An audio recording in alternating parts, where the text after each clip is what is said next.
तब से मैं वरना वो कात क्या थी मेरी, सबसे बढ़िया है सबसे खरी, भोले बाबा तेरी नौकरी, सबसे बढ़िया है सबसे। मंदोदरी कह रही है, मैंने अपनी माँ हेमा से सुना था, सीता मेरी माता ने कहा था मुझसे कि शंकर भगवान की आराधना करते हैं तो शिव सुनता है। ब्रह्मलोक के देवता ब्रह्मा जी हैं, बैकुंठ लोक के देवता भगवान विष्णु हैं, पृथ्वी के देवता मृत्यु लोक के देवता केवल देवाधिदेव महादेव है। सुनते हैं वो, श्रवण करते हैं वो। मेरे पास ना पूजा की थाली है, ना लोटा है, ना कलश है, ना मेरे पास में धूप बत्ती, ना अगरबत्ती, ना दिया, ना मेरे पास में कोई वस्तु। क्या शिव राजी हो जाएंगे? मंदोदरी ने सीता जी से कहा, शंकर राजी हो जाएंगे बिना पूजा की थाली के, बिना पूजन के सामान के?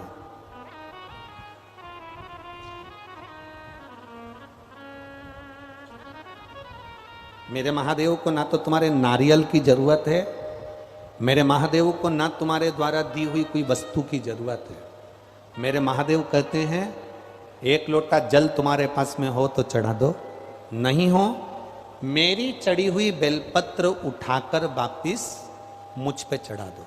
वो भी नहीं है, मंदिर के बाहर से निकलते जाते जाते मुस्कुरा कर चले जाओ। वो भी नहीं हो, मंदिर के शिखर का दर्शन कर कर चले जाओ। वो भी नहीं हो तो मेरा कोई भक्त शिव महापुराण की कथा सुनकर जा रहा हो, उसके मुख का दर्शन कर लो तो कल्याण हो जाए।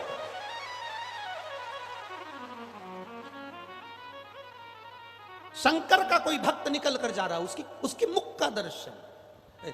शिव महापुराण में लिखा है, विद्येश्वर संहिता में, शिव महापुराण की विद्येश्वर संहिता में लिखा है, श्री शिवाय नमस्तुभ्यम बोलने वाले के मुख का दर्शन कर लिया जाए तो हजारों अश्वमेध यज्ञ का फल प्राप्त हो जाता है। मात्र उसके मुख का दर्शन कर लिया। विद्येश्वर संहिता शिव महापुराण में लिखा।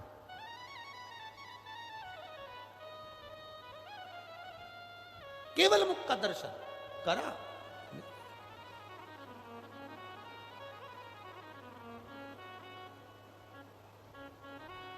गर्भ में जो बच्चे मर जाते हैं, गर्भ से निकलकर जो बच्चे मर जाते हैं, अधोगति में जो बच्चे चले जाते हैं, इनकी जो गर्भ में मरे, अधोगति में मरे, कुंवारी अवस्था में मरे, जो कुंवारी अवस्था में मरते हैं, जिनकी शादी नहीं हुई और कुंवारे मर जाते हैं, इनके ना तो इनके लिए स्वर्ग होता है ना इनके लिए नरक होता है। ये बीच में लटकते रहते हैं। हम कई लड़का लड़कियों से कहते हैं, हम कई बेटा बेटियों से कहते हैं कि तुम ये प्रेम और स्नेह के जाल में आकर कि मैं मर जाऊंगी, और मालूम पड़े उसके चक्कर में तुम कुंवारे मर गए। कभी शिव पुराण को अच्छे से पढ़ना कि ना तुम्हारे लिए स्वर्ग है ना तुम्हारे लिए नरक है, प्रेत की योनि में पड़े देते हो। जो जीव कुंवारी अवस्था, स्वयं शिव पुराण में लिखा है, अर्जुन का बेटा आर्यमा, जब भगवान कृष्ण ने बुलवाया बलि देने के लिए, तो ये कथा हमने कई बार कही है, आप लोगों ने सुनी होगी। आर्यमा ने आकर कहा, अर्जुन का बेटा अरावण, आर्यमा नहीं अरावण ने आकर कहा,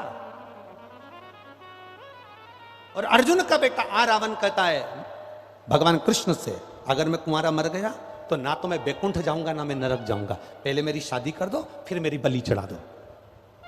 कुरुक्षेत्र की देवी को प्रसन्न करने के लिए बलि चढ़ाना है ना, पहले मेरी शादी कर दो फिर बलि चढ़ा दो। आरावण कह रहा है, आरावण ने कहा मेरी बलि चढ़ा दो, मना नहीं, पर पहले मेरी शादी कर दो।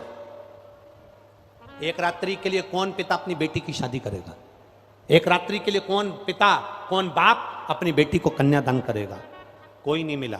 तब भगवान कृष्ण, क्योंकि भगवान नारायण ब्रह्मा जी की बनाई हुई सृष्टि पर किन्नरों पर हंस दिए थे, किन्नरों पर हंसे थे। इसलिए भगवान शंकर जी ने कहा था, नारायण तुम इन किन्नरों पर हंसे हो, इसलिए तुमको मृत्यु लोक में जाकर एक बार किन्नर बनना पड़ेगा। जब आरावन की मृत्यु का समय आया और उसको बलि देना थी, तब आरावन ने कहा मेरी शादी कर दो। भगवान ने सोचा शादी किससे करूं? अर्जुन नकुल सहदेव पूरी रात लड़की ढूंढते रहे, नहीं मिली। तब भगवान कृष्ण किन्नर बने और भगवान कृष्ण की शादी आरावन के साथ में हुई। आज भी किन्नर की शादी होती है, इसलिए वो मंगलसूत्र पहनते हैं। आज भी किन्नर की शादी होती है, इसलिए मांग भरते हैं। आज भी किन्नर की शादी होती है, इसलिए पांव में बिछुड़ी पहनते हैं। और शादी होती किसके साथ है? जिसके साथ भगवान कृष्ण की शादी हुई, आरावन के साथ। किन्नर की शादी भी आज भी आरावन के साथ, एक घड़े के साथ होती है। आरावन के साथ भगवान कृष्ण की शादी करना पड़ी। कुंवारा मरने वाले को ना तो स्वर्ग मिलता है ना नरक मिलता है। गर्भ में कोई बच्चा मर गया, गर्भस्थ कोई बच्चा मर गया, जन्म लेने के बाद कोई बेटा बेटी मर गए, कुंवारी अवस्था में कोई चले गए, उनकी मुक्ति कैसे होए? तो स्वयं तुम रुका जी से चंचुला देवी ने प्रश्न करा था कि जो अधोगति में मर जाते हैं उनकी मुक्ति कैसे होगी? तुम रुका जी ने कहा उसकी मुक्ति का एक साधन है। कभी कोई भूलवश शिव महापुराण की कथा सुनकर कोई निकल कर जा रहा हो और जिस मार्ग से निकल कर जाता है उस मार्ग में जितने घर पड़ते हो, उस घर में जितनी नारियां रहती हो, पुरुष रहते हो, उनके गर्भ से कोई बच्चा मर गया, उनके घर में कोई कुंवारा मर गया, उस गांव में अगर कोई कुंवारा मर गया तो उसके निकल कर जाने से उसके शरीर की जो तरंग निकलती है उससे उन जीवों की गति हो जाती है, उनकी मुक्ति हो जाती है।